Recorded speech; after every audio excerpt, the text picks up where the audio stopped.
सबको जय यीशु की। प्रभु यीशु क्रिस्त में प्यारे भाइयों बहनों, नवजीवन का संदेश इस शीर्षक के अंतर्गत प्रतिदिन का ईश्वर का जीवंत वचनों को सुनने के लिए, समझने के लिए, उन वचनों को ग्रहण करते हुए उन वचनों के अनुसार जीवन बिताने की शक्ति, सामर्थ्य, कृपा, अनुग्रह मांगते हुए एक सुंदर आदर्श क्रिस्तीय जीवन बिताने की कृपा मांगने के लिए मैं आप सभी लोगों का हार्दिक स्वागत करता हूं।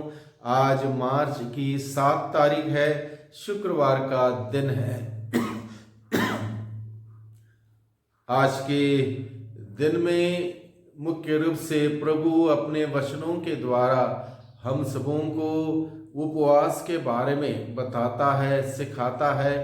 उपवास करने का मतलब क्या है, क्यों उपवास करना चाहिए, कब उपवास करना चाहिए, ये सारी बातें हमें गहराई से जानते हुए करने की आवश्यकता है। अगर जानते हुए करेंगे, निश्चित रूप से 40 के इस अवधि के इस उपवास के धार्मिक क्रिया से हम सभी लोगों को आशीष मिलेगी, बरकत मिलेगी, लाभ होगा। अन्यथा केवल एक दिखावे के लिए बाहरी रूप से एक आडंबर मात्र होगा। इसलिए इसी बात को लेके जब प्रभु यीशु से सवाल किया, तब प्रभु यीशु मसीह किस प्रकार का उत्तर देते, इस बात को हम देखें। लूकस संत मत्ती के द्वारा रचित सुसमाचार अध्याय 9 पद संख्या 14 से 15 बहुत ही छोटा सा प्रसंग है। यहाँ पर सवाल इस प्रकार से उठ गया है। इसके बाद योहन के शिष्य आए और यह बोले, हम और फरीसी उपवास किया करते हैं, आपके शिष्य ऐसा क्यों नहीं करते?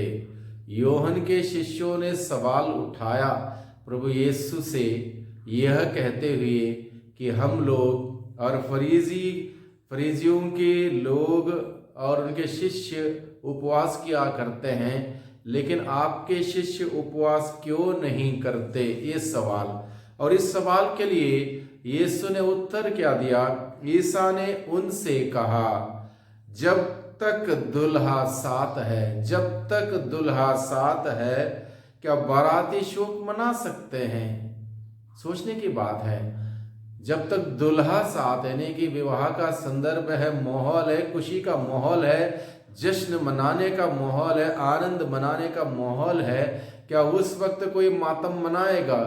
एक सवाल है। क्या जब तक दूल्हा साथ है, क्या बाराती शोक मना सकते हैं? नहीं, किंतु वे दिन आएंगे, यानी कि उपयुक्त समय आएगा, सही समय आएगा, जब दूल्हा उनसे बिछुड़ जाएगा। उन दिनों वे उपवास करेंगे। दूल्हा यानी कि खुशियां देने का एक स्रोत। जब खुशियां समाप्त हो जाएंगी, निश्चित रूप से उन्हें उपवास करना होगा, निश्चित रूप से परहेज करना होगा, त्याग तपस्या करना होगा। और यहाँ पर केवल बात उपवास की नहीं, किस प्रकार का उपवास ईश्वर चाहता है, इस बात को जानना बहुत ही जरूरी है। शास्त्री, फरीसी और अन्य लोगों की धारणा यह थी, उपवास एक धार्मिक क्रिया है, इसको करना है, धार्मिक क्रिया है इसलिए करना है, इसलिए करते थे। इससे कुछ हासिल नहीं होना था, इससे कोई उनके जीवन में फर्क नहीं पड़ना था और नहीं पड़ता था, किसी प्रकार का फर्क नहीं पड़ता था। जैसे वे दूसरों पर उंगली उठाते थे, वो काम क्या करते थे? किसी के ऊपर आरोप लगाना वो करते थे, उपवास भी करते थे एक क्रिया के रूप में। उस उपवास के धार्मिक क्रिया के द्वारा उनके जीवन के धार्मिक जीवन में कोई सुधार नहीं था। तो प्रभु यीशु मसीह इन सभी बातों से प्रभावित नहीं थे। जो धार्मिक क्रिया लोगों को ईश्वर के नजदीक नहीं लाती है, जो धार्मिक क्रियाकलाप जो हम लोग करते हैं, हमें आध्यात्मिक जीवन में आगे बढ़ने के लिए प्रेरणादायक साबित नहीं होती है, तो व्यर्थ है, वो दिखावा है, वो आडंबर है। इसलिए प्रभु इन सभी बातों को नहीं चाहता है। प्रभु किस प्रकार का उपवास चाहता है, प्रभु किस प्रकार का उपवास चाहता है, इस बात को आज के पहले पाठ नबी ईसायाह का ग्रंथ अध्याय 58 पद संख्या 1 से 9 के प्रसंग में बहुत सुंदर तरीके से ईश्वर हमें बताता है। मुख्य रूप से प्रभु कहता है क्या मैं इस प्रकार का उपवास, ऐसी तपस्या का दिन चाहता हूं जिसमें मनुष्य सरकंडे की तरह अपना सिर झुकाए और टाट तथा राख पर लेट जाए? क्या तुम इसे उपवास और ईश्वर का सुग्राह्य दिवस कहते हो? मैं जो उपवास चाहता हूं वह इस प्रकार है। ईश्वर कहता है, मैं जो उपवास चाहता हूं वह इस प्रकार है। अन्याय की बेड़ियां तोड़ना, किसी प्रकार का अन्याय ना करें। जुए के बंधन खोलना, जो लोग बंधनों में हैं, झुके हुए हैं, उस बंधनों को खोलना। पद दलितों को मुक्त करना और हर प्रकार की गुलामी समाप्त करना। अपनी रोटी भूखों के साथ खाना, बेघर दरिद्र को अपने यहां ठहराना, जो नंगा है उसे कपड़े पहनाना और अपने भाई से मुंह नहीं मोड़ना। तब तुम्हारी ज्योति उषा की तरह फूट निकलेगी और तुम्हारा घाव शीघ्र ही भर जाएगा। तुम्हारी धार्मिकता तुम्हारे आगे आगे चलेगी और ईश्वर की महिमा तुम्हारे पीछे पीछे आती रहेगी। यदि तुम पुकारोगे तो ईश्वर उत्तर देगा। यदि तुम दुहाई दोगे तो वह कहेगा, देखो मैं प्रस्तुत हूं। इस प्रकार का उपवास प्रभु चाहता। बहुत सुंदर तरीके से प्रभु अपने योजना प्रकट करता है कि किस प्रकार का उपवास चाहता है। मनुष्य नहीं जानता है।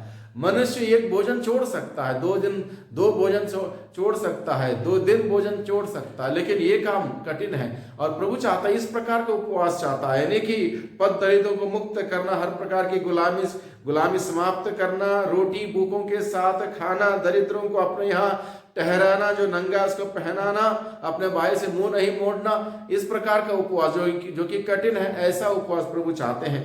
ना कि हम उपवास क्यों करते हैं जब तू देखता भी नहीं। एक सवाल किया गया है, तब प्रभु कहता है, हम तपस्या क्यों करते हैं जब तू ध्यान भी नहीं देता? देखो, उपवास के दिनों में तुम अपना कारोबार करते हो और अपने सब मजदूरों से कठोर परिश्रम लेते हो। उपवास के दिनों लड़ाई झगड़ा करते हो और करारे मुक्के मारते हो। तो इस प्रकार का उपवास प्रभु नहीं चाहता। प्रभु चाहता है जिस उपवास से दूसरों के लिए लाभदायक हो, स्वयं के लिए लाभदायक हो, खुद ईश्वर के नजदीक जाएं और आध्यात्मिकता में बढ़े, ऐसा उपवास प्रभु चाहता है। इसलिए आज के दिन में भाइयों बहनों, जब प्रभु अपने वचनों के द्वारा हम सबों से बातें करता है, उपवास जो 40 के दिन का मुख्य धार्मिक क्रिया है, इसको लेके, इसलिए हम इस बात को समझें, उचित रूप से उपवास करें और प्रभु के अनुग्रह में बढ़ते जाएं, प्रभु के प्रेम में बढ़ते जाएं। वही प्रभु हम सबों को अपनी आशीष और बरकत प्रदान करें। सबको धन्यवाद। सबको